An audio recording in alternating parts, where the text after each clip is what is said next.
Come on, D! Come on! Down! Come on, baby. They're down at us, baby. Come on! Come on! Love being on the dogs. Love being on the dogs, baby. Come on, Steve. One stop. Steve.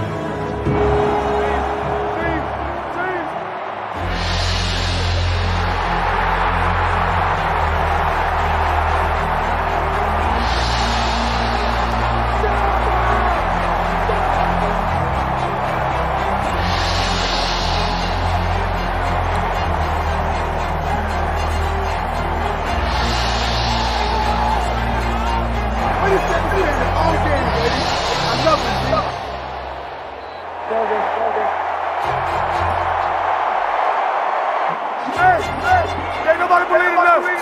We believe in us. Keep talking one, baby. Let's go.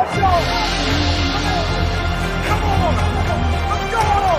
Gilly Lock, we see him. That's why he's here. That's the name of the game. Finish, man. The fourth quarter, we finished. We faced a lot of adversity in the last 2 weeks. It's great to get a win at home. God is good. For the shoot. Go, Colts. Go, Colts.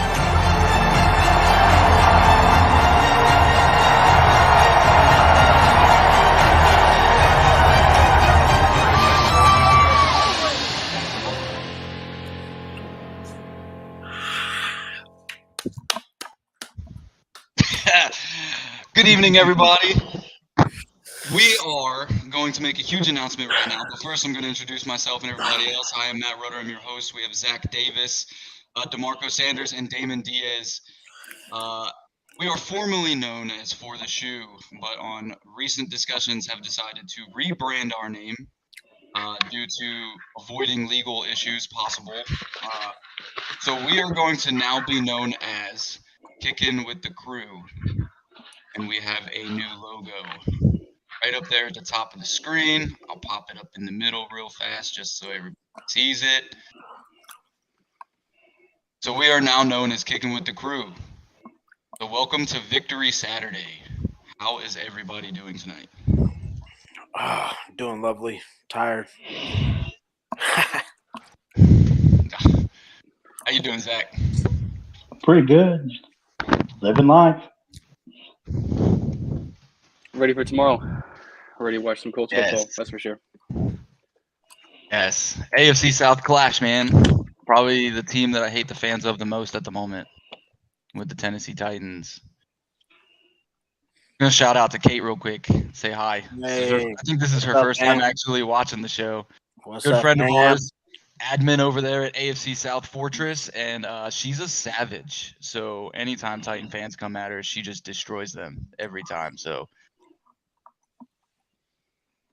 all right, so we're going to go ahead and go and start off with some NFL news today. All right, so the first order of business, I wanted to discuss the Pro Bowl a little bit, man, and see what your guys' thoughts are on this Pro Bowl change.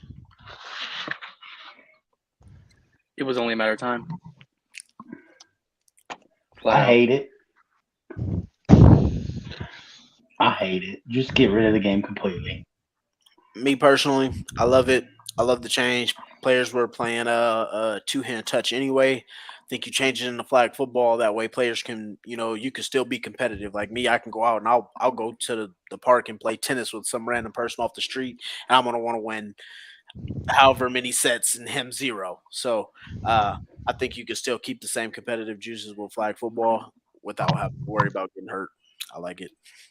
So my thoughts on it was like how they're gonna do it. I just want to know what their plan is, right? Like, are they gonna have like a tournament, or are they gonna just have one long flag football game? Because if they have one long flag football game, that shit's gonna be dumb.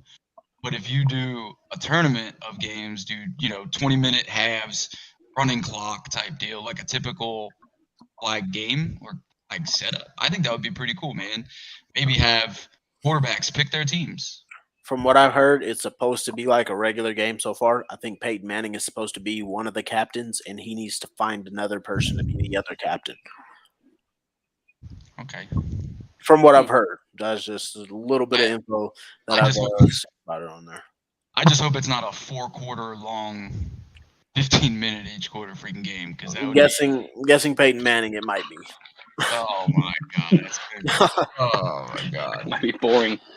Yeah, that'll be 100% boring. All right. We're going to go ahead and move over to Tua. We'll talk about this injury a little bit and what everybody's thoughts on how they're handling this. I got 3 different thoughts about 3 different things. Go ahead.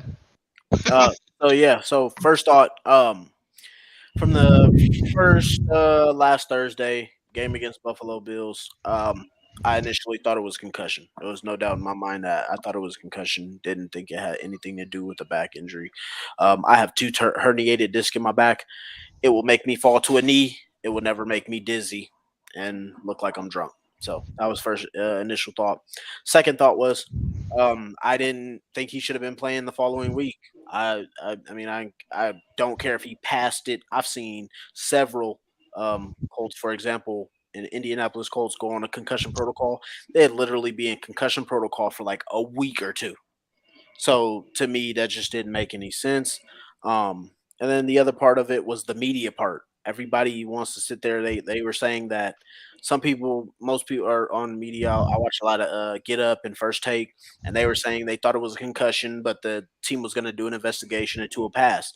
Then it came the next Monday. They had the reaction, and the reaction was, "Oh, they shouldn't have let him play," and blah blah blah, and everybody was upset. But none of them on that Friday said he shouldn't be playing next week. So I hated the fact that everybody reacted after. So those were my thoughts. My thoughts. I personally think that like the NFL, this is something that could hurt the brand as a whole. It takes all this progressive step forward with the Guardian caps, the helmets, and everything we're doing. That makes it look like a joke, personally, because it says the only thing we care about is the viewers that are watch the game, not the actual player who is sacrificing his body. And lastly, well, I have 2 more points. My other point is I think an outside, like actual federal investigation needs to be involved in this, because if Miami's doing it, how many other teams are doing it? 100%. So, like, yeah, Miami gets caught, but this makes me trust essentially the league in itself, like distrust the league in itself for, what could be, hey, Jonathan Taylor's got a concussion, but he's our most valuable player. So he's got to play every week, regardless, just like Tua did. And lastly, if I'm Tua, I'm not stepping on the field again. Nope. Not until, because I'm going to say, my body is my body is my ability, and I'm not stepping out there with proper, like, either legal representation, or I'm compensated for it. I mean, this is something that is literally super serious. He looked like he died Thursday. I mean, dude got hit so hard he was throwing up gang signs. Like, his fingers stuck in place. It was terrible. I think it's more of a franchise issue than a league issue. I think the Dolphins have been seeing success for the first time in a long time, and I feel like their backs were up against the wall and sped the process up to get him back out there. And I think that they're so in their heads right now due to the recent success that they just let it roll. I mean, that scripted press conference from McDaniel, correct? I believe McDaniel. Yeah, was the Michael last name. McDaniels, yeah. It was such a scripted press conference, the alligator tears and things like that. I see him as a person. I think he said something along the lines of, I see him as a human being and not a player. If I'm not mistaken, the coach, general manager, and the head trainer get the final say, correct? All 3 of anybody going. Is that not correct? Let me give you an update before we keep going. Yeah, love to. So 2 things about it. There's a doctor that is a neurologist for every single team that is hired by the NFL. So there's 32 for each of them, and they have no relation to the team. So this has nothing to do with the team. And then secondly, that doctor for the Miami Dolphins has been fired. Yeah, here's my question. He was fired today. Here's my question. What does the league get out of this? I mean, is this simply a super bad mistake, or Did it slip through the cracks, or is this something that you think the league was behind? Like, let's get it back out there. I said I'm it going before. with doctor was an idiot is what I'm going with. I'm going with the doctor was an idiot, but I'm also going with the officials need to be held responsible at the same time. Because as an official, the first thing you do when a player goes down, no matter how severe that was, you got to take him off the field. They didn't even take him off the field. He collapsed in that game against the Bills. Collapsed. The dude lost his leg. Like, he couldn't walk. And the refs just thought it was okay to let him continue to play. Yeah. I think that's where it initially starts. And the fact that he went in and continued to play and was playing okay, that neurologist took that into consideration while doing his evaluation. So at that point, I mean, he was failed completely from the officials to that neurologist. The coach is going to do what the neurologist suggests, right? In my opinion, as a coach, and I think Zach's coached a few times. I mean, you're there to compete. So if a doctor tells you, hey, he's okay, he can play. I mean, you're going to play the guy, especially if he's your star quarterback. It's messy. Yeah. It's just a messy situation. Super messy. I'm not a doctor, right? So if a doctor tells me I can go ahead and do whatever I want to go do, I'm going to go do whatever I want to go do because the doctor told me I can. That's where it starts. Right there is that neurologist and those referees that were involved in that game. I think as a whole, it just makes the league look bad. Like, I mean, this is something that the NFL has worked hard to get away from, and yet here we are, a month into the season, and now we're back to the whole concussion things on why no one wants their kids or their kids playing ball anymore because of issues with Tua and what has happened with Miami. 30 down 39% since 2018 youth participation in football. Sad, bro.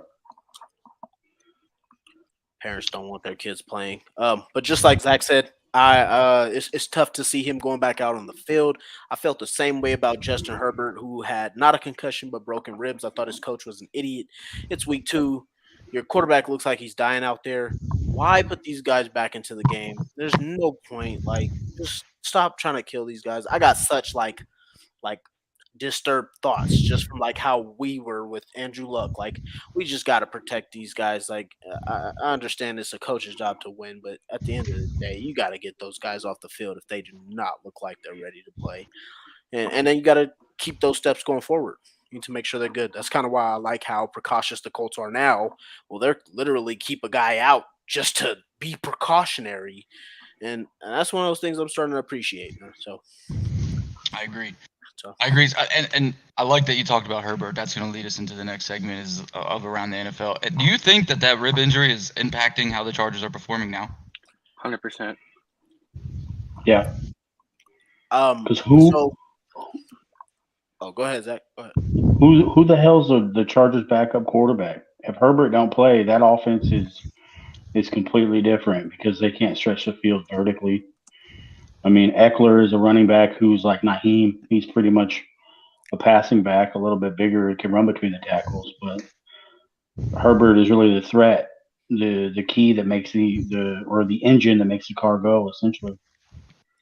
It's Chase Daniel, isn't it? Yeah, Chase Daniel, the overpaid backup, which I think is honestly, I think it's the best job in the world to be a backup quarterback to a quarterback in the NFL. Like, all you got to literally do is hold a clipboard for like half your career.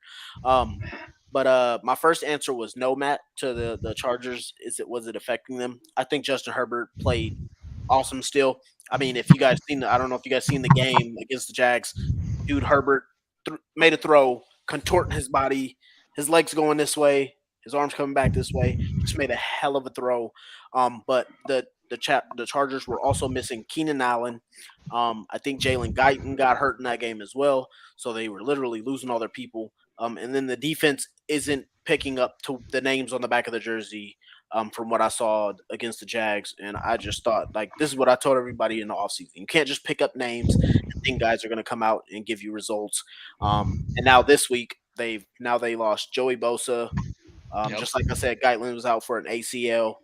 Herbert was getting rattled all day against the Jags. So now it might even be worse now. Keenan Allen is out again. So there's just a lot more reasons than I thought was Herbert's injury for the Chargers. good point. A good point, man. This year's been a mess when it comes to injuries, man. There's injuries all over the place, and I don't know if you guys were watching any of the college games today, man, but there were some hefty injuries today too. The LSU Auburn game, man. I think it was on the kickoff return. Old boy got I didn't even see the play. I turned around and just saw this dude getting carted off. Like Yep, I just got to seconds. the barber shop and seen that. 7 seconds into the game. Yeah. All right, we can go ahead and pull away some of this depressing injuries, man. I want to go ahead and go into Hold on. Before we switch over, I just want to say one more. Mac Jones is out with the ankle injury. Brian Hoyer will get the start. Personally, I hate Brian Hoyer for how he came in and lost us that game against Pittsburgh when Brissett got hurt. I absolutely hate it. Miami game like, how too. are Don't you forget, a better, how you were a better Miami. backup and he came in and played like that? So Brian Hoyer's Hoyer the Destroyer? You missed him, bro? Like, as far as I'm tracking, Patriots tight end is also ruled out for Sunday.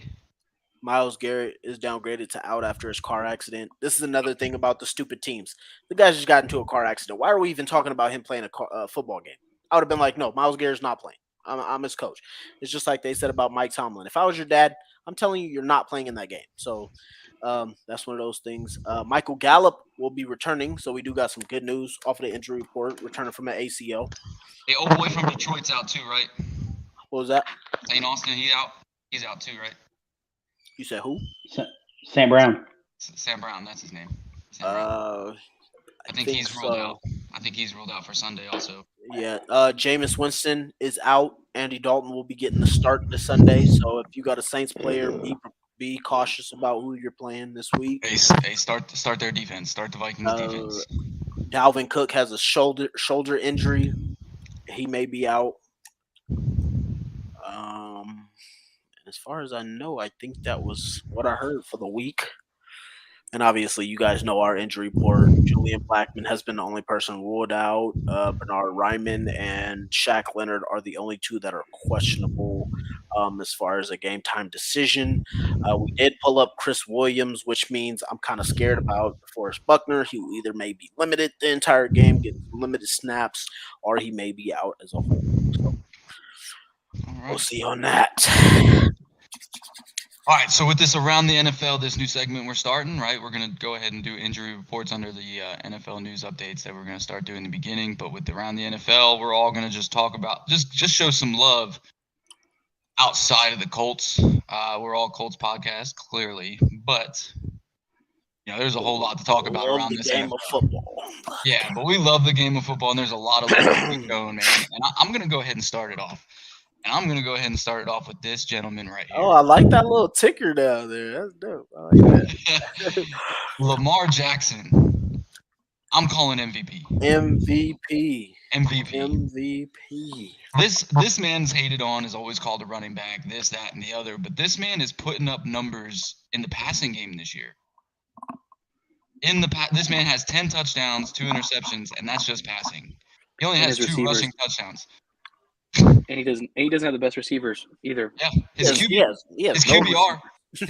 is over 115. Right, the dude is on point this year. He's averaging, I'm pretty sure, I think about 275, almost 300 a game. I think he had one game where he didn't have 300 yards. He's at a little over 700 yards this season. I don't know, man. I think Lamar could carry Baltimore. Baltimore is going to go wherever Lamar goes, in my opinion. See, that's my problem with it, though. I agree. I'm on the Lamar MVP train. I am also one of the people that called him a running back, and I wasn't too sure about his passing acumen. Only thing I ever really worried about with him, I didn't worry about. Hey, there we go. I might need to grab him. So it's not necessarily like his arm strength and stuff. I don't have issues with that, or his ability to be able to hit. It was his accuracy that was a problem for me. And that's typically what you get. When you get a guy who's really a runner of the football, like a Michael Vick or a Cam Newton or a Tim Tebow, whoever you want to call it, when they can run the ball as well as one of those quarterbacks, they really have trouble with accuracy. And that was my biggest thing with him. I didn't want a quarterback that was going to complete 50, 60 yards of his passes and whatnot, just like he did last year. Completed, I think he was at about 62% like all of last year until he played the Colts, and then all of a sudden this dude had 80% 50% of his passes completed. So that was my issue with Lamar. But this season, I think it's just like last year. I think he'll carry him. He'll be an MVP. But unfortunately, that load's going to get so heavy on his back that it's eventually going to snap. And so, just like when you see any player that's too much of the offense, such as Derrick Henry, Lamar Jackson, even Patrick Mahomes, once he got to the Super Bowl a couple years ago against the Buccaneers, it's eventually going to be too much for you. All right. Zach, who you want to show love to? Yo, I've never said this in my life. I don't think anyone's ever really said this, but like, go Detroit. Like the points they're putting up, with Goff and pretty much Amon-Ra St. Brown and their running back Williams and Swift. That running back, that 1-2 punch, man. That offensive line is incredible too. Like Detroit has an offensive squad. Yeah, I've been so hyped for Detroit. I've been so hyped for Detroit this year, especially with the 2 running backs. But it's been so frustrating fantasy-wise because I have Swift and Williams. So I'm like, I don't know who to start on any given day. Because each one are just swapping off, and it's like. Oh, that was I should have mentioned that, I guess, in my injury report there. But the Lions are actually out with Amon-Ra St. Brown is out. DJ Chark is out. DeAndre Swift is out. Damn. But, I love the Lions as well. I wear the Lions. Yeah. I wear my Barry Sanders jersey every Thanksgiving game to represent Barry Sanders. So, I've always been one of the. DeMarco, who you want to show love to? Oh, who do I want to show love to, man? There's so many people. I'm gonna have to go Lamar too, man. Lamar has been like he's shocked me through the first couple games. I mean, I kind of expected it, and after the Baltimore Ravens didn't pay him, I kind of felt like he was disrespected anyway, and so I really want to show some love to Lamar. Lamar's really been big. He's been carrying me in fantasy right now on 2 different leagues. Dude is just an absolute beast. He still got the speed, put on some weight. He's throwing to Bateman. Rashad Bateman is his receiver, and then he got Mark Andrews, who obviously is a beast. And they're not the same team that they were, man. Lamar Jackson, he deserves his flowers, man. I hope he can stay healthy all season, and I hope the Ravens mess it up so bad that he ends up in Indianapolis. Yeah, like I said the other day, someone asked it, who would take Lamar Jackson, and I'm not even fronting. I'd take Lamar Jackson in a heartbeat. Yeah, you said that over Josh Allen. Yeah, to start the season, I would have said no to Lamar Jackson, but I mean, dude has improved every year, and can't nobody argue different. What I like is that he's setting out to prove people wrong, and it shows that he's putting in the work, and he's putting in the work quietly. Yep. And that's what I like. Yep. And when you can put in the work in the off season and you can see it come to life in the season, man, it's great to watch, man. I think that was like a few years ago, right? We're gonna talk about Carson Wentz real fast. Carson Wentz did that shit, right? The year before they went to the Super Bowl, he paid out of pocket to get a QB coach to work with him in the offseason. And it was someone big name. I can't remember who it was. And he worked with that.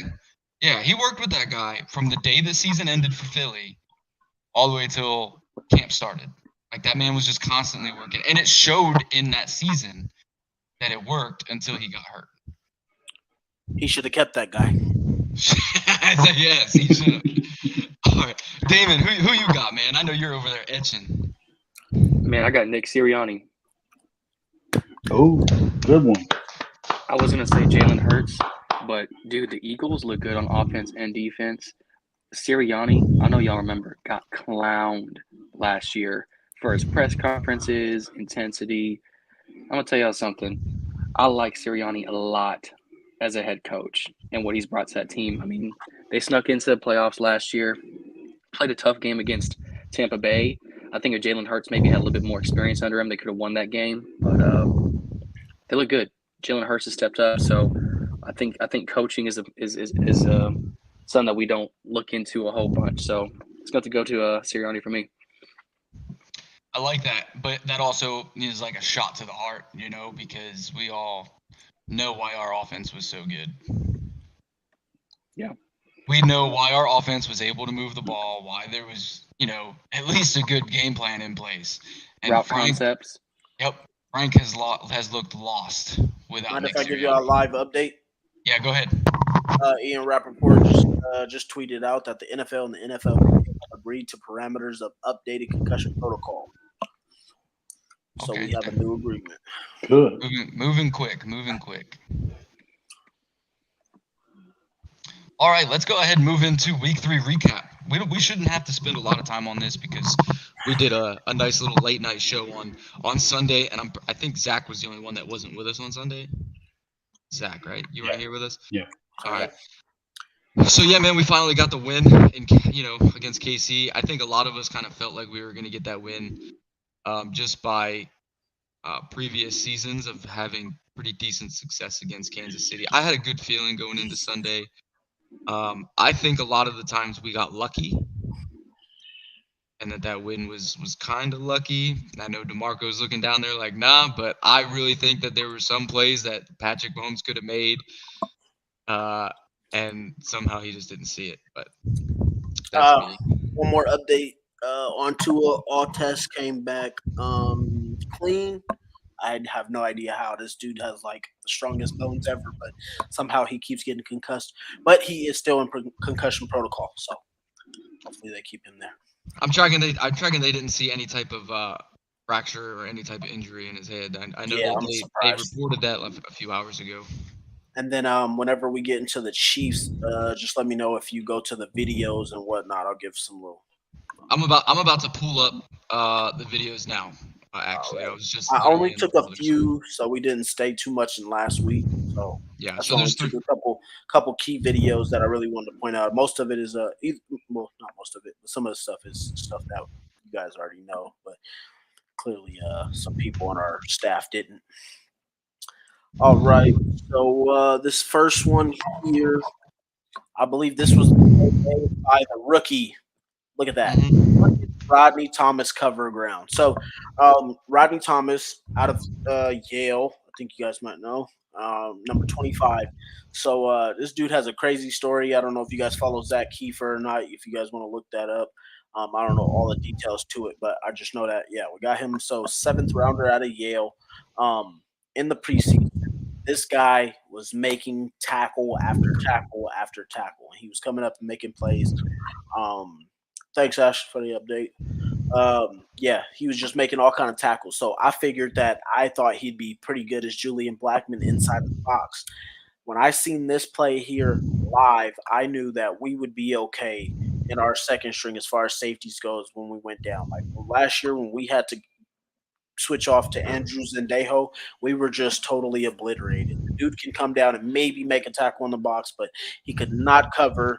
He was not rangy at all.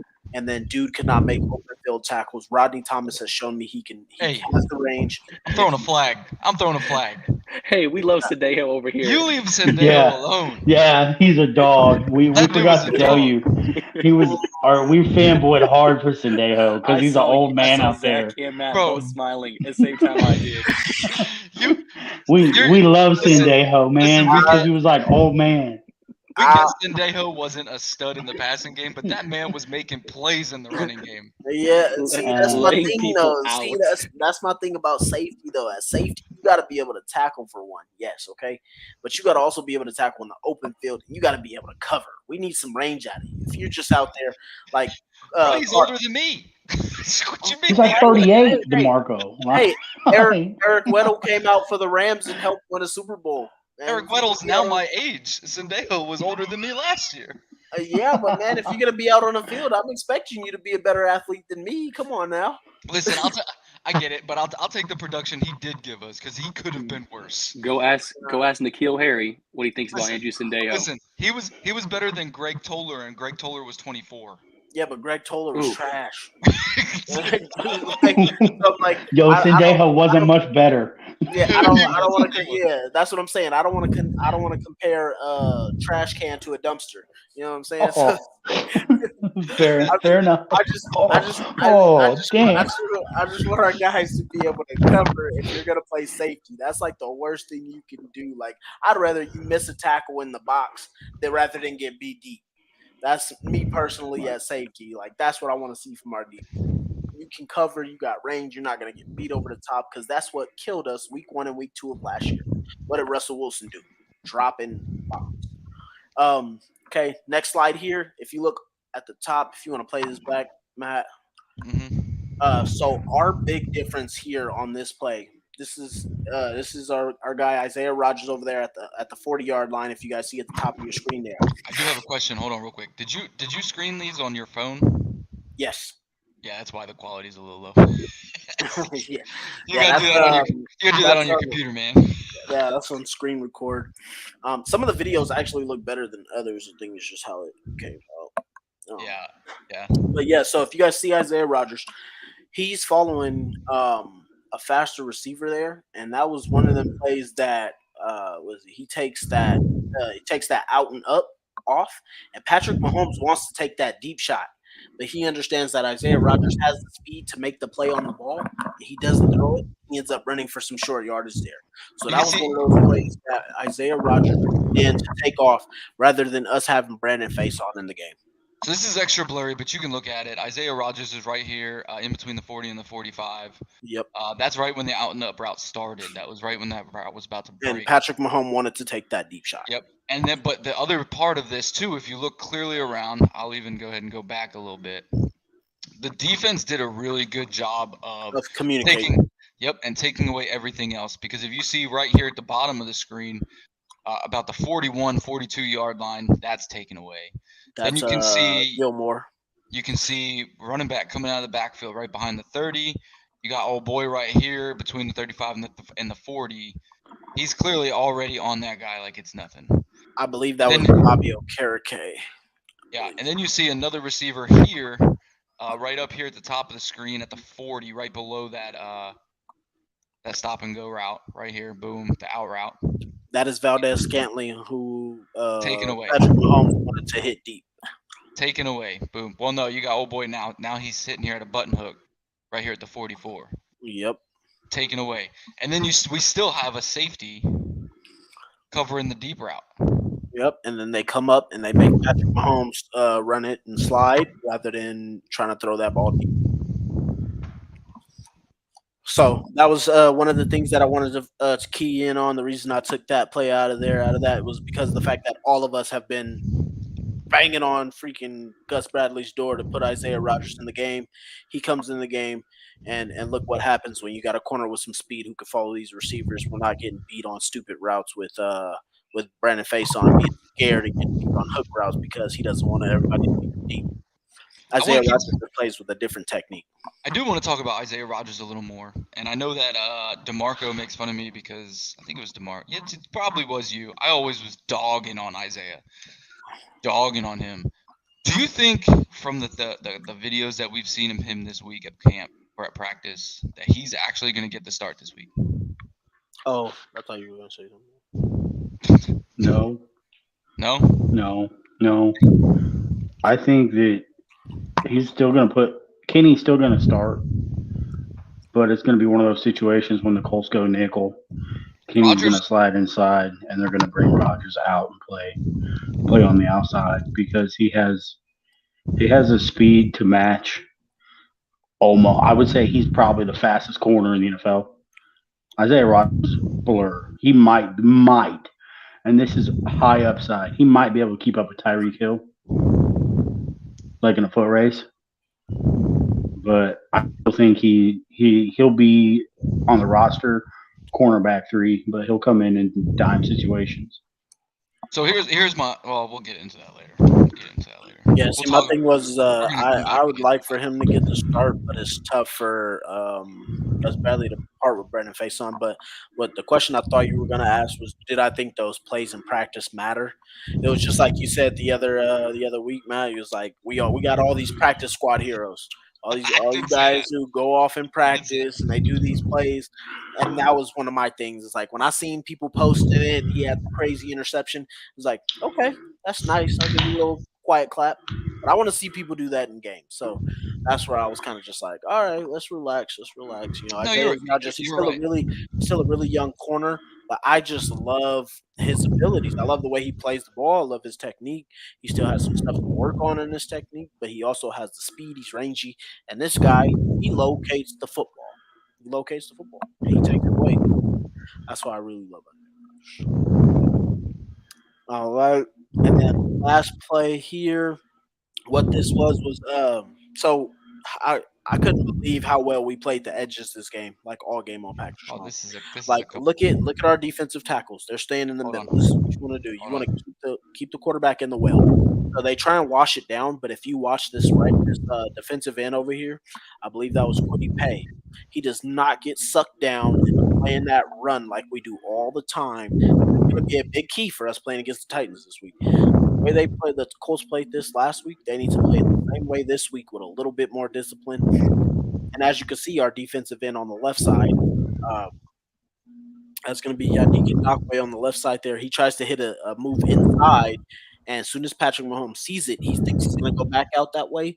Yannick Ngakoue spins back outside to keep Patrick Mahomes in the well, keep him in that bucket, keep him inside the 4x4 defensive line, and he cannot get out the pocket. So you see it here, you play it, you watch it. Yannick on the left, hit that spin move and stay back outside.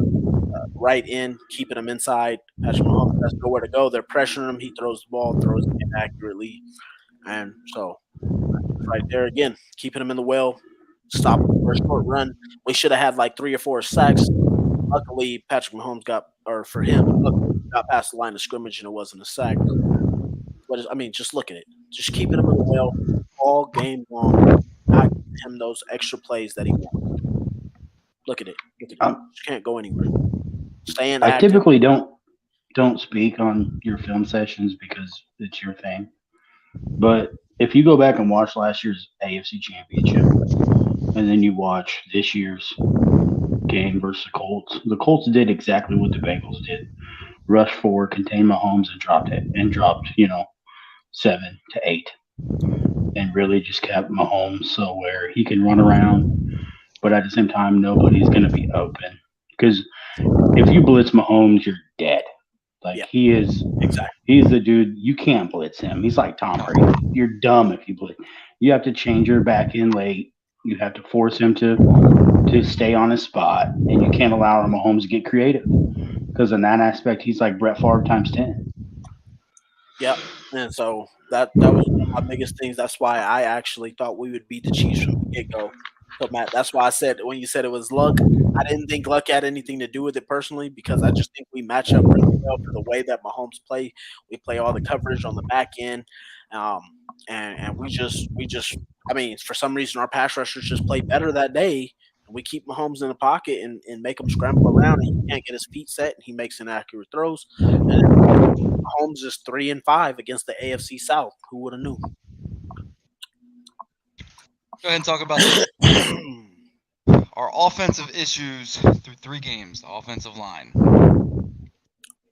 All right, so yeah, our struggles here: 12 sacks. This is just horrid. We haven't been this bad since Andrew Luck was a quarterback. It's just a terrible thing. The one thing I will say in between there that you can't really see, just read between the lines there has been a lot of miscommunications on this offensive line between the quarterback, running back, and the offensive line. I hope they can get that fixed, especially this week with going up against Jeffrey Simmons. I'll get more into that. That's going to be a huge thing.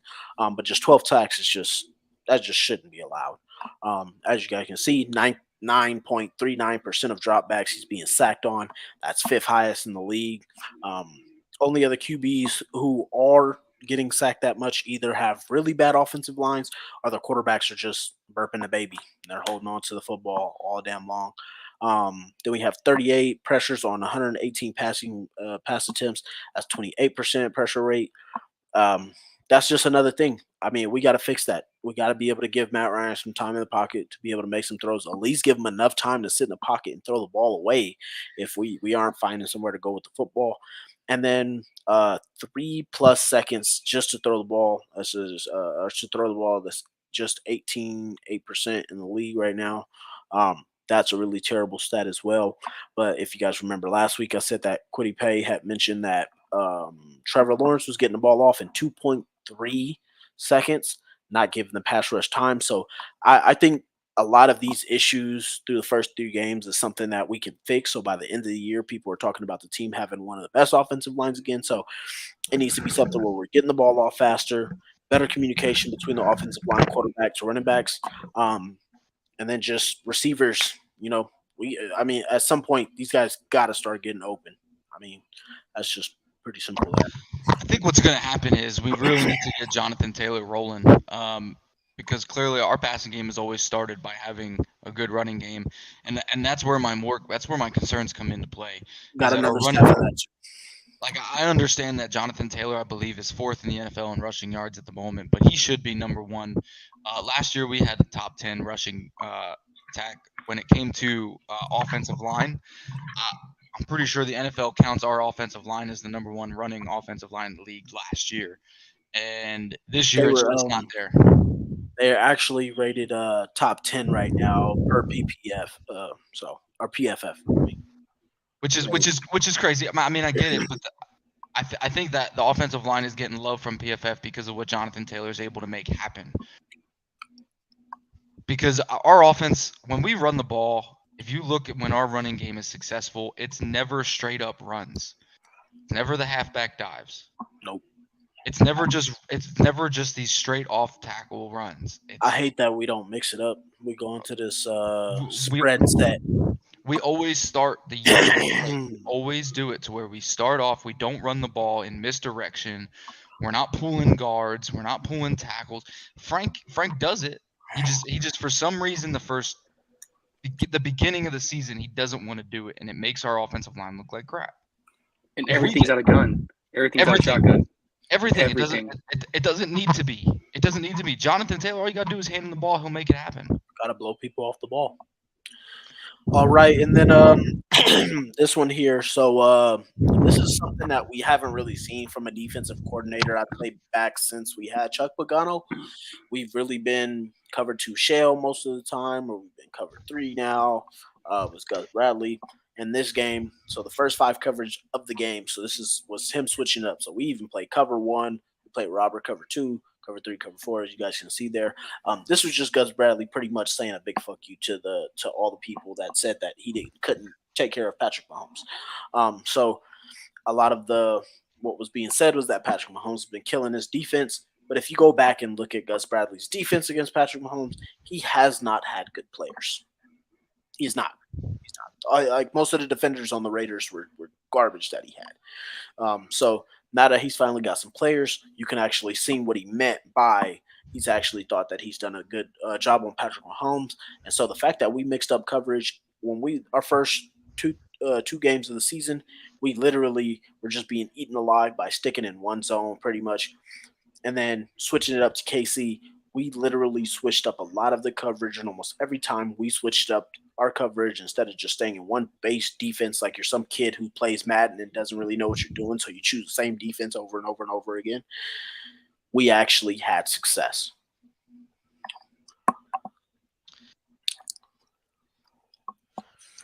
All right, so I mean, you guys can see it here. Sometimes I really hate these averages because if you guys see the 22% is the league average. So basically what this is your percentage of rush rate on your dropbacks as a quarterback. So 28% of your dropbacks you're being rushed. If you think about that, we play 3 downs. You got first, second, third down. And if you go past this 3 times, you can get rushed on 28% of that. Jeez, that's pretty damn bad. The average rate is 22%. So for the league, I mean, you would look and think, oh, wow, it was only a 6% difference, but it really makes a huge difference when you're running, we had 50 offensive plays in Jacksonville versus 70 offensive plays against Houston. So if you think of 70 plays and he's getting rushed 28% of the time, That's a lot. That's way too much, man. That's way too much. So, that's just another one of those things. And if you look at the guys actually who are on that list, all those guys can move. All those guys are pretty more mobile guys than Matt Ryan. The only one that really doesn't hold on to the ball is Aaron Rodgers. So that's they had some offensive line issues as well. So just another one of those things that we gotta fix to get going. And I explained that on the other slide, but just those things we gotta fix. Yeah, we're beating up on the offensive line, man. It comes to a lot of things. It comes to Frank's play Yeah. calling. It comes to the designs of how we're running the ball. It's getting Jonathan Taylor going early and quick. It's about getting Naheem Hines quick into the game plan. It's quicker throws, man. I feel like Frank just wants to go downfield all the time. So this slide here, I don't know why, but for some reason it cut off the teams when I uploaded it. I got the teams right here. I can tell. The most important one here is what you got to see is the fourth place. 30% is the Colts. 3 and outs forced, right? All right. So this is defense right here. This is 3 and outs forced. How long your defense is on the field. This is actually a really good stat for us because the past couple years we have been one of the worst teams on getting teams off the field on third down, whether it be penalties, pass rush, whatever it may be, just mistakes that we've made. So we have the 49ers first, Philadelphia Eagles the second, the New England Patriots at third, our Indianapolis Colts at fourth with 30%. The Green Bay Packers tied with us at fourth for 30%. And then our rivals that we're facing this week are actually fifth place with 28%. So this is going to be one of those games of which team can keep their offense on the field and keep their defense keep their offense on the field and keep the defense off the field. And so there's some other stats in there that can show stats where we can take advantage of the Titans. So that'll be one of my keys on what we should do. But this is a really good stat that I liked here by our defense. As much as we struggled on offense, for our defense to still be getting off the field at one of the highest rates in the league, it's a very huge positive for us. Without our best player, hell yeah. Yes, sir. Hell yeah. Yes, sir. I mean, without Shaq out there, I can only imagine if Shaq's out there. I fully expect that to be like number 2 in the league. I would love to go from 4th to number 1. Yeah, man. So let's go ahead and move on to the Week 4 preview. Zach, you're right, man, and I want you to go ahead and keep talking about that right now. So, what do you think, Zach? I mean, Shaq is going to have impact on the game. Well, I mean, this is my opinion. Don't kill me. When you're the second coming of Derrick Brooks, you make things happen. You're an X factor. Teams game plan specifically to stop you. So that opens up, that frees things for other lesser known players or other guys to make more plays. So even, Darius causes a lot of turnovers, punches when he tackles, picks, he's around the ball constantly. And having guys that are just around the ball all the time, I mean, it just creates more opportunities for the Colts defense to get off field and our offense to get in rhythm, in sync, to finally, put points on the board. Essentially, with Shaq can help both the defense and the offense by improving the defense and giving the offense more opportunities to get out of its funk. I mean, I won't go into – I mean, I can if you want me to. I can out of all the stats that, DeMarco showed, how much of that is on Matt Ryan for missing guys? Because if you look at the offensive tape, Matt Ryan's missed some dudes. He's missed some throws. Yes. He's held the ball. Yes. He's held the ball longer than he should.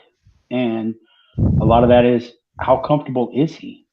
Like, what's going on? Like, you're right, 100%. Frank talks about he makes quick decisions. Does he? Because, he missed like at least 2 throws versus KC. And then the week before, he missed a wide open post. Yeah, man. And open post. If you go back to the Jags, he missed so many throws. A lot of that loss goes on Matt Ryan and his ability to make those quick decisions because he missed that post in that game. He also missed Kyle Cranston wide open, just kind of hanging out right there in the end zone. Like I mean, I think he was like a yard out of the end zone, but he would have walked right in. Yeah. It was there. So while I don't want to, make it sound like, our offensive line is a fault, I do feel like offensively a lot of the struggles are three things. Frank's play calling being so vanilla, our refusal to, be creative and use Jonathan Taylor in the way it's meant to be. And lastly, why the hell are we not getting Matt Ryan in a situation where he's comfortable making the easy throws, not missing, the obvious stuff he should be hitting. Yes, sir. All right. What And about then, you, Damon? Are we going back still on the Darius Leonard, bringing him back? I know we kind of got on a ramp. Whatever you're thinking, man. What are you thinking about a matchup for tomorrow? Well, we're getting our quarterback back on defense.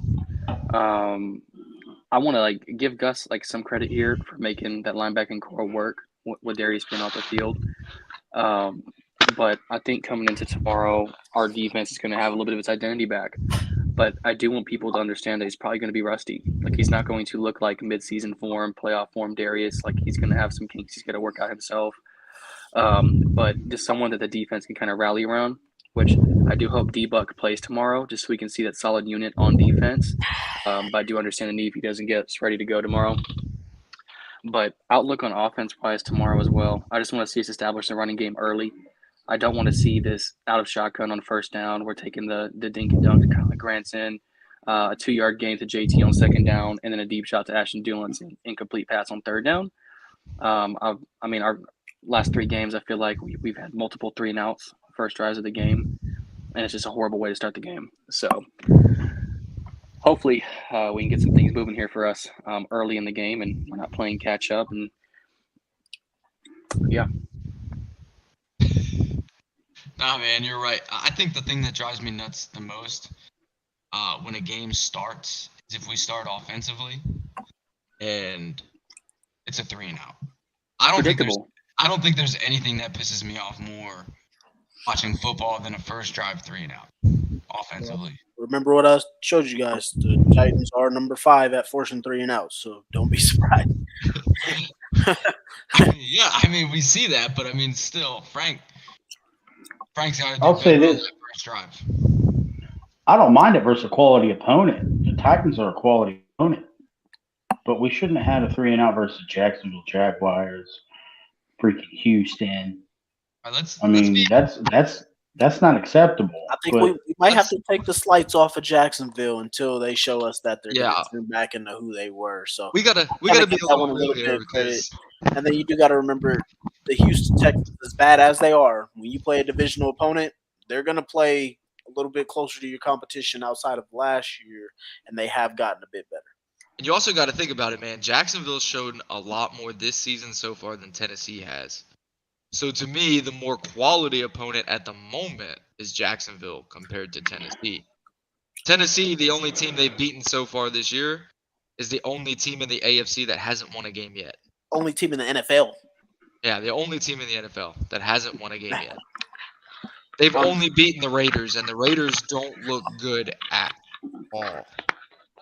And so, with Darius Leonard, who may play just an update for the Titans, they are going to not have Zach Cunningham, linebacker, safety Amani Hooker, which I don't want to see anybody hurt, but I'm happy to see he's not going to play. That means we're going to go up against a lesser back end, and then a guy, Ugo Amadi. Never really heard of him, but they did bring up Steven Nelson, I think his name was, and he got cooked last week by Derek Carr. Heard a Titans writer talking about him, wasn't too happy about him, and none of their other DBs look really promising at all. So their defensive backs, I think we should be able to take advantage here. And then just some other things. I have sent that picture. Matt, you asked me why I laughed about it. The Titans defense is allowing 256.3 yards per game. Matt Ryan's averaging 256.3 yards per game. So typically when you're around those averages, you're typically going to hit it. And if a defense is worse or about where you're at, you're usually going to go over it. So I'm hoping we expect to see some of those yards go up for Matt Ryan. The Titans are also one of the worst pass defenses in the league through 3 games. And then lastly, just to update here for our running game for the Titans defense, per True Media, the Titans are allowing 12 plus explosive runs a game. And so this is at the highest rate of the league, which is 13.3% through 3 games. So them is all keys that show we should be able to take advantage of a lot of the weaknesses and mismatches we're going to get out of the Titans defense.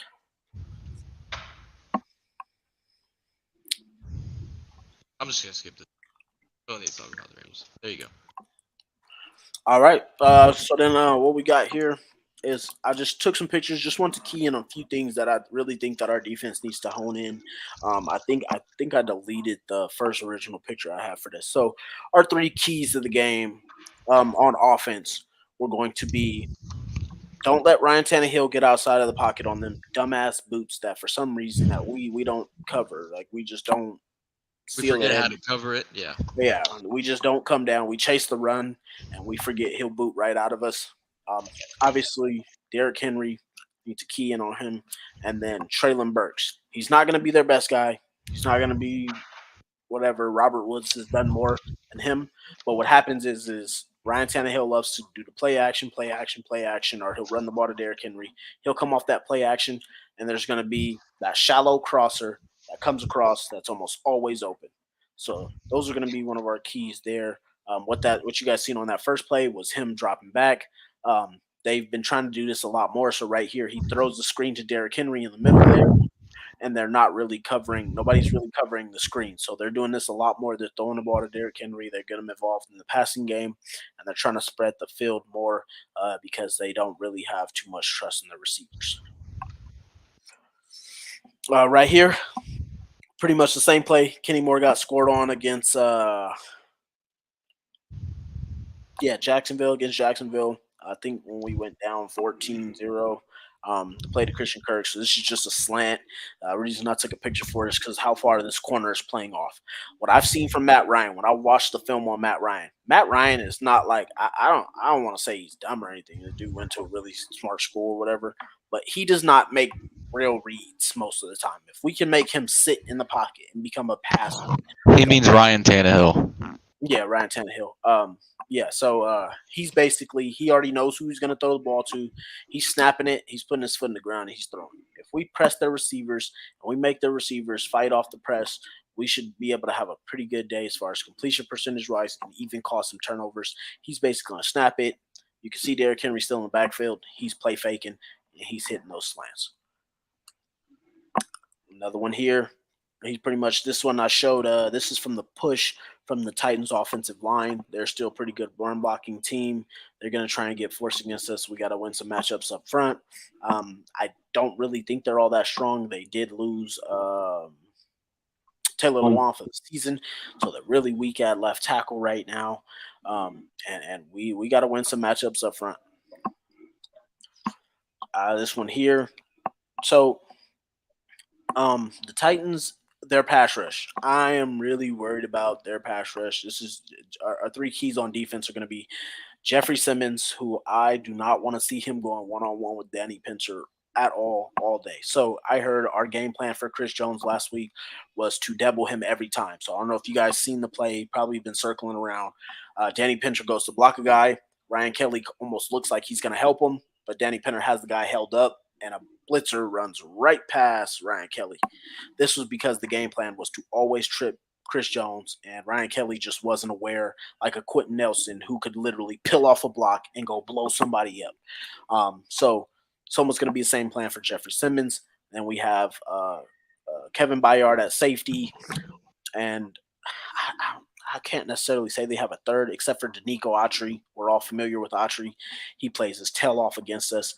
So these guys on the inside, they're really strong. And then the difference between the Titans and a lot of other defensive ends, they can win on the edge one-on-one. They don't get like the most sacks, they don't get the most recognition, but these guys win. If you look at the left tackle right there, he's getting beat like badly. And so Derek Carr doesn't get to I think he makes this throw, but they just get really good penetration on your offense. So it's going to be another one of those key battles for us. This is, again, Ryan Tannehill making that play fake, and that's all they're literally like. If you look at their route combinations, they don't have A.J. Brown anymore. So they're barely running anybody up the sideline to hit you with that deep shot anymore. And if you look at all the Raiders players, besides the safety here, Abram, who's taken 85 out, they're all keying on Derrick Henry for the run play here. Oh, there it is. That's the one. So, yeah, it was Ryan Tannehill, Derrick Henry, and then Robert Woods. Those are their leaders. Robert Woods, I mean, I'd prefer Burks to be taken out of the game. I don't feel like Robert Woods is going to do anything too amazing when you watch his plays. The reason I had the stats up there for the Raiders and Titans was because of the fact that they were so evenly matched. The thing that hurt them is the Raiders were getting penalties at terrible times, which either gave the Tennessee Titans the ball or stopped the Raiders' drives. So my key thing about stopping Tennessee's offense is clearly going to be stopping those bootlegs.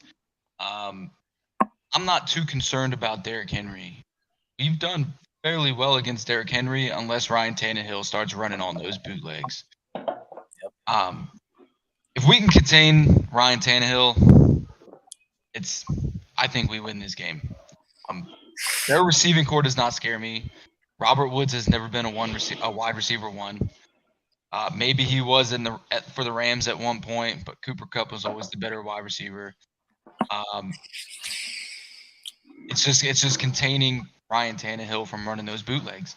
He's beaten us by just running bootlegs. We need to make him a passer, make him sit in the pocket, and make him try and beat us with his arm, which I don't think he can do. The one play, Matt, if you could show it, the one play where it's the picture is pretty much Ryan Tannehill sitting in the pocket, and then it goes to a big screen, or just the camera's off. So.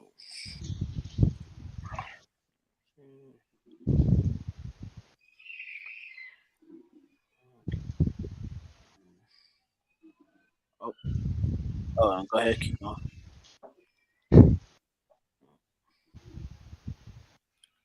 Same thing. That's all of them. Was it really? Yeah. No. So basically, there was one play where Ryan Tannehill, he goes straight drop back. He's trying to make his reads, and he throws a terrible interception into double coverage, and he gets picked off. So it's basically like if you make this guy sit in the pocket and make him try and make reads down the field, he's not going to be able to. So that's what we need to do. Big time. All right, let's go ahead and jump to predictions for tomorrow. Score predictions. Go ahead, Zach. Well, it depends on what kind of offensive line we get, because I feel like that literally decides the game. If the Colts come out and, we got 5 Quentin Nelsons, I think we'll win pretty handily. But I'm going to go 31-24 Indianapolis. All right. What about you, Damon? I'm going to predict that we get to a slow start on offense again, and we're going to claw our way back into the game. I'm going to say 16-14 us. All right. What about you, D? So I was kind of, I don't necessarily want to say iffy, but I thought we would win. I couldn't really say for sure, like the score and whatnot.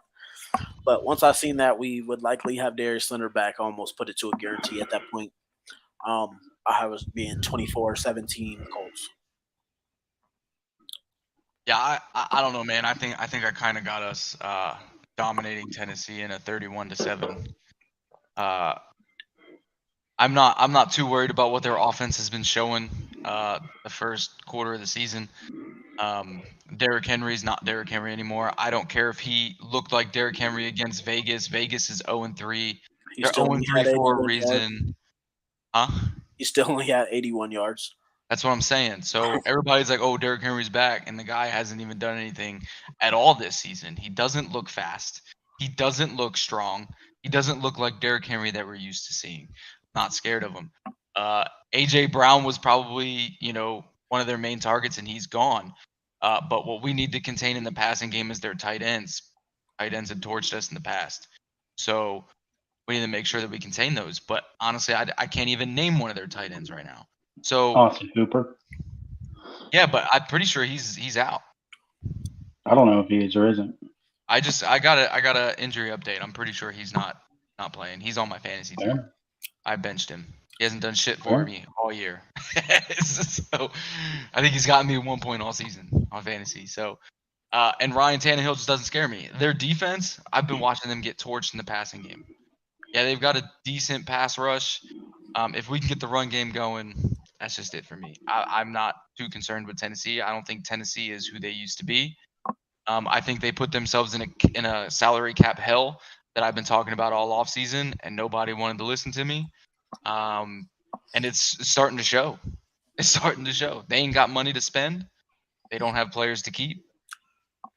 And they're going to start going on the decline. Who's it all invested in? Henry? Tannehill? Yeah, I mean, a lot of cap space. Literally, Henry and Tannehill, those two have most of their money right now. Because that's the only thing I can think of. Taylor Lewan has a lot of money too. It was smart. He didn't want to take a pay cut. They did pay. They just paid Amani Hooker. They got to pay Jeffrey Simmons still. Yep. So Fair enough. All right, let's go ahead and do this one quickly. Because last time, man, this one took like 45 minutes. Week 4 pick'ems. I gotta pull mine up because I can't remember who I picked. I was just about to say I got mine out right now, so I'm taking forever. You know what? We'll do this on the fly. Go ahead, Zach. I'm going New Orleans, Cleveland, Dallas, Detroit, Indy, Giants, Philadelphia, going with the Jets, Baltimore over Buffalo, Chargers over Houston, the Panthers over Arizona, Green Bay over New England. I think Vegas gets their first win versus Denver, and Kansas City over Tampa Bay, and then I'm going Rams over San Fran. All right. See who you got, Damon. I got Minnesota of New Orleans. I got Cleveland over Atlanta, Dallas over Washington, Detroit over Seattle, Indy us over Tennessee. I got the Giants over Chicago. I got Philly over Jacksonville. I do have Pittsburgh over New York. Excuse me. New York Jets. Then I got Baltimore over Buffalo. I got LA over Houston. I got Arizona over Carolina. Green Bay over New England. I do have Denver beating Las Vegas. And then I'm going to take Kansas City over Tampa Bay. And for a Monday night game, I'm going to take San Francisco in a shocker. Hold on one second. Okay. What you mean, Kate? What did I do? What did I do? What is that? I thought I was the preacher here. Preacher, yeah. You see what I'm saying? I don't know what she's talking about. All right, let's see. Who you got, D? All right. Well, I had Cincy over Miami already. Then Bullshit. huh? What did you say? Nothing. Keep going. I got it right here, man. I got it marked up and everything. I got it. Don't worry. I'll go check that Oh, post. Mark. Don't worry. Yeah, I'll go check that post. All right. I had Minnesota over New Orleans. I had the Browns over Atlanta. I got Cowboys over the Commanders. I'm thinking about changing my pick from Detroit over Seattle, man. Detroit lost too many weapons this week, but right now I got Detroit over Seattle. Colts over Tennessee, obviously. Got the Giants over the Bears. Philly over Jacksonville. Pittsburgh over the Jets. Baltimore beating Buffalo as well. Got the LA Chargers beating Houston. Carolina Panthers beating Arizona. Green Bay over New England. Las Vegas over Denver. KC over Tampa Bay. And then I have the Niners beating the Rams. All right. So this week was kind of hard for me. All right, I did go Miami. I think if Tua didn't get hurt, he was going to beat Cincinnati. I'm going Minnesota over the Saints. I like Justin Jefferson. I don't think they need Dalvin Cook as much as what people think. Kirk Cousins and Justin Jefferson are on point. I'm going Cleveland over Atlanta. I'm going Dallas over Washington. This one was hard because I want to go Detroit, but I'm going to go Seattle, mainly because I had to pick up Geno Smith in fantasy. Both my quarterbacks. Listen. My quarterback. A 16-man league. Fuck y'all, dude. Listen, all right. Listen, my starting quarterback was Dak Prescott. My backup, Go get Andy Dalton. my backup was Jameis Winston. Oh, that's a Go get Cooper Rush. Oh my God. Go get the GOAT. Gino's having a good fantasy year. I don't care if Seattle's winning or not, but he's having a pretty decent fantasy year. So I just need him to pull me out about 15, 16 points. That's all I need. He's playing Chuck It. DK's down there somewhere. That's all I need. I think he'll give you 12. Yeah, that's all I need. I got Nick Chubb already got me a shit ton. Tyreek already got me a shit ton. So I just whatever. And then clearly I'm going Indy in a blowout fashion because D's gonna like this, but fuck Raymond Harris. Fuck that guy.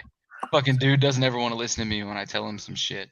Yeah, that dude tried to come at my education like, oh, because you learned this, you think you're smarter than me. Like, bro, I just told you how you could whatever. Fucking dude's an idiot. I am going. This one's tough because both teams are trash. But I'm gonna go Saquon Barkley and go Giants over Chicago. Dude, the Giants are 2-1. I'm going Philly over Jacksonville. Jacksonville's about to win now. I'm going Pittsburgh over Jets. Baltimore over Buffalo. Damn, we all picked Baltimore. No, I think Zach picked Buffalo. No, I picked Baltimore. No, so we all picked Baltimore. Oh man, we all just love Lamar. Lamar got some love here. I hope he saw this. Yeah. Second greatest running back in the league. Hey, and the best passing quarterback in the league right now, in my opinion. Sorry, Lamar. And then I'm going Chargers over Houston. I'm going to go Carolina over Arizona because I don't think Kyler can do it without receivers. I'm going Green Bay over New England. I'm going Denver over Vegas. We're split on that one. I'm going Kansas City over Tampa. And I'm going Rams over San Fran. And we're also split on that one. I love how she said this because Raymond did hide after I told him how his team put themselves in salary cap hell. And he didn't like it. And I just kept showing him that his team can't sign anybody worth a damn.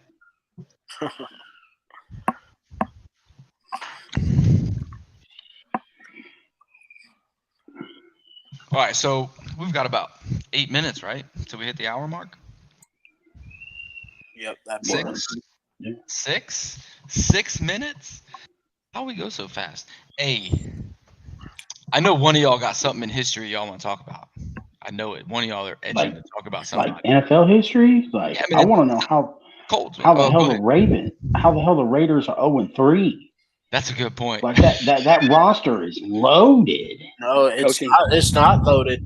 Dude, offensively loaded. You add a playmaker like Devontae Adams on the outside, the receiver gets better. Let me break this down for you, right?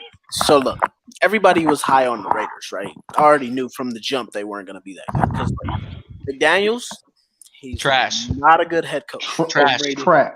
We dodged a bullet with that dude, and I was gonna say the same thing. D. I was literally waiting for my moment to say it's because of Josh McDaniels. The dude is trash. McDaniels is not a good head coach, so that was number one. Number two, they brought in all these weapons. They never fixed Derek Carr's offensive line. Their offensive line is trash. Like they drafted Leatherwood, John Gruden, and Mike Mayock, and these guys are supposed to be gurus. They jumped the gun. They jumped the gun drafting Leatherwood to put him at tackle. He was so bad at tackle, they put him at guard to protect him, and that didn't work, so they cut him. Like their offensive line is horrid. I don't care who you got out there as weapons. If you can't protect your quarterback, you ain't going nowhere. Especially if your 100%. quarterback, especially if your quarterback isn't a top 5 quarterback. Derek Carr ain't top 5. Nah. Then I would argue that. I would argue that he's top 10. I like Derek yeah, Carr. I mean, I got him right at the 10 to 13 mark. mark. 10 Yeah, to 13 yeah. mark with 100%. Dak Prescott, Kyler Murray. Those guys Oh, are in that mix oh, together. oh. I don't even think Kyler's top 15. But What? I think Dak, outside of injuries, when he's on the field, man, that dude deserves to be higher. Dak is a top 10. Yeah, I got Dak at 10. I think Carr was 11 or 12, and then I told you guys about my QB list. We can go. Well, I think Dak is actually one of my favorite quarterbacks that is active. When he's healthy, that man is putting up numbers. Yeah, and then so just like I was telling you, Zach, the other thing is they don't know how to use the weapons that they have. So you have Waller, you have Adams, and you have Renfro. None of them are a speedster. All of them are like possession route type guys, and they don't know how to use them together. So you have that. Then you go to their defensive side of the ball. Chandler Jones. Chandler Jones was supposed to come over and replace Yannick Ngakoue to run with Max Crosby. Chandler Jones had 11 sacks last year. 5 were in week 1 against the Tennessee Titans. That means he had 6 sacks through the other 16 games of the year. Right. So I don't like that inconsistency of a pass rusher if that's how you're going to play. Then their linebackers are not good. They signed Jayon Brown, who's coming off an injury from Tennessee. They don't have any other linebackers. Then they got Jonathan Abrams, who they drafted. They didn't even pick up his 5th-year option because he's not playing that well. And then the only good corner they got is Rock Ya-Sin, and he's an inconsistent young corner still. So the Raiders literally didn't do enough.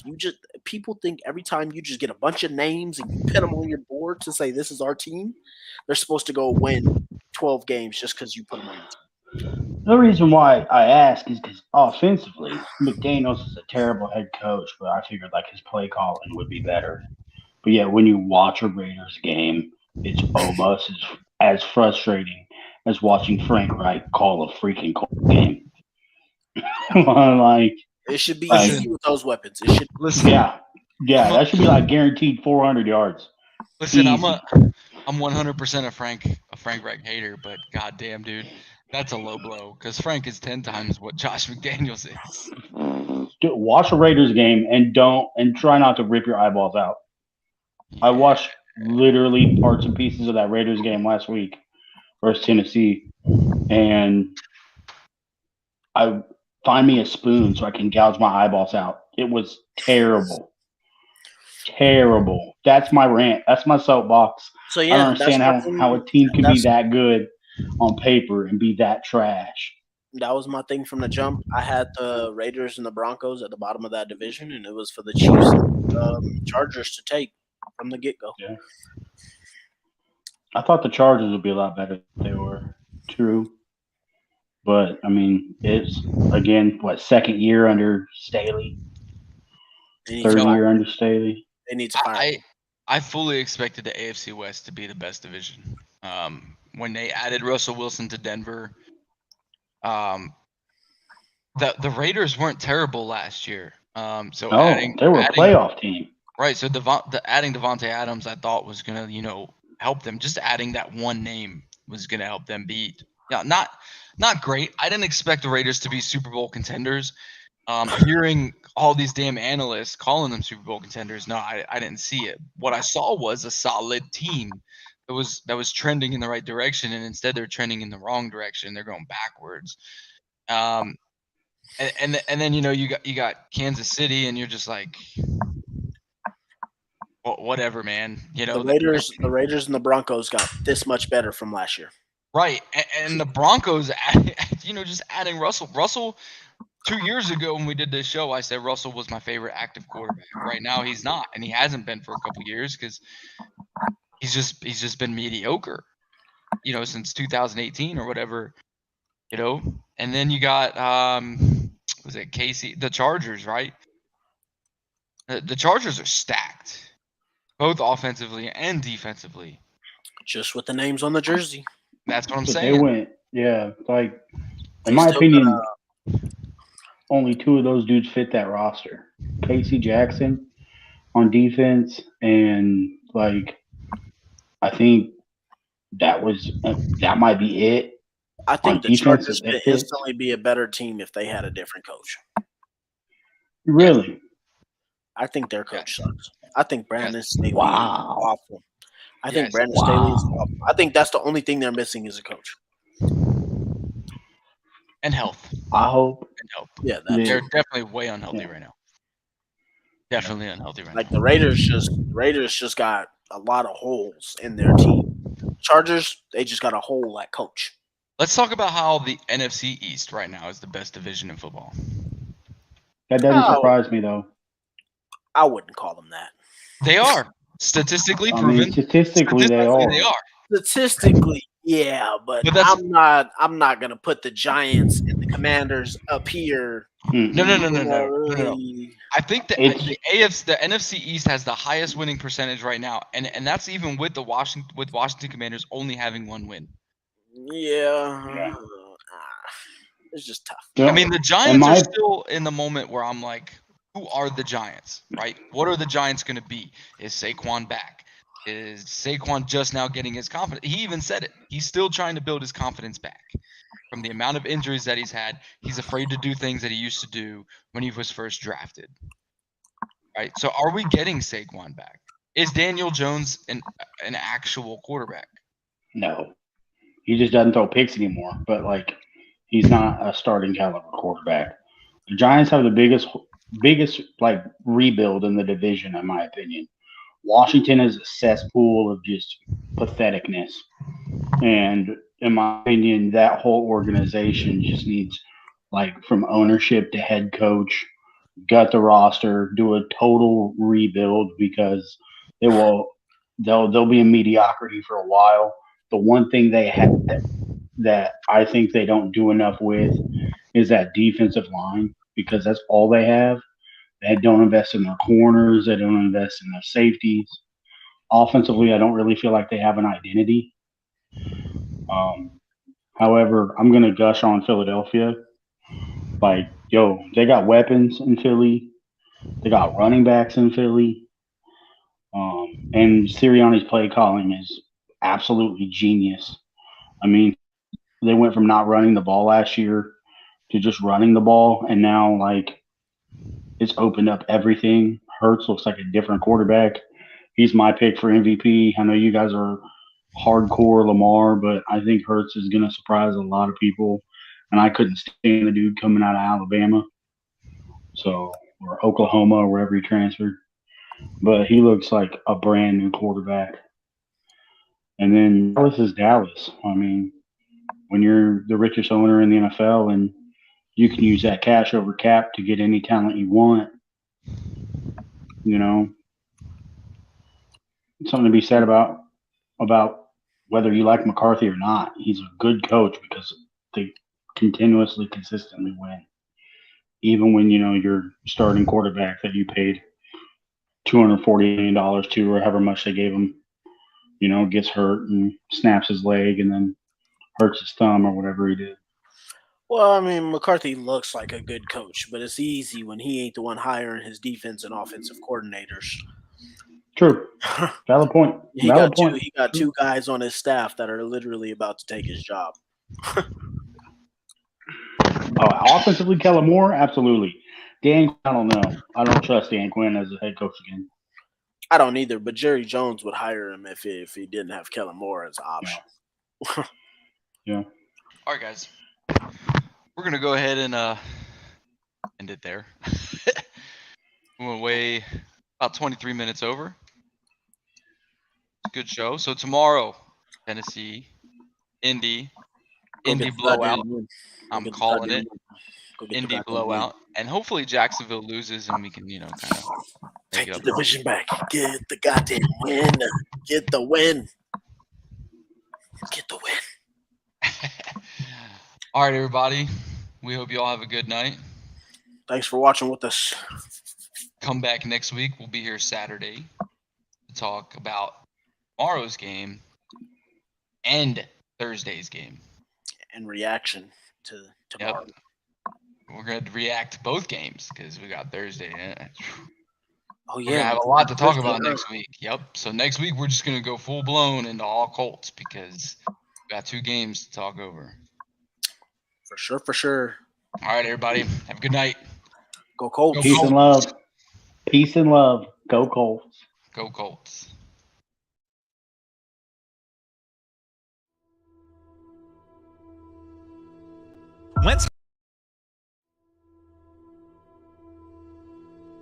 Wentz had a nice bounce back year. Season, he was the, good. The issue for me with Wentz is always chips are on the line. Now what? And I picked the Jags because of Carson Wentz. I think it's one of the worst losses in recent NFL memory for me. I think it's one of the worst losses in the history of their franchise. It absolutely falls at the feet of Carson Wentz, but everybody in that organization had a hand in it. In the meantime, we have another quarterback on the move. Matt Ryan has been traded to the Colts. Breaking news out of the NFL where Stephon Gilmore is signing with the Indianapolis Colts. The Colts have traded for Yannick Ngakoue. Wow. Jonathan Taylor is the MVP of the NFL. This is the best run-blocking offensive line in the NFL. Reggie Wayne talking about Matt Ryan, exact quote. It makes me throw up how much he reminds me of Peyton Manning. In the end zone to Pittman for the touchdown. From Taylor. Touchdown.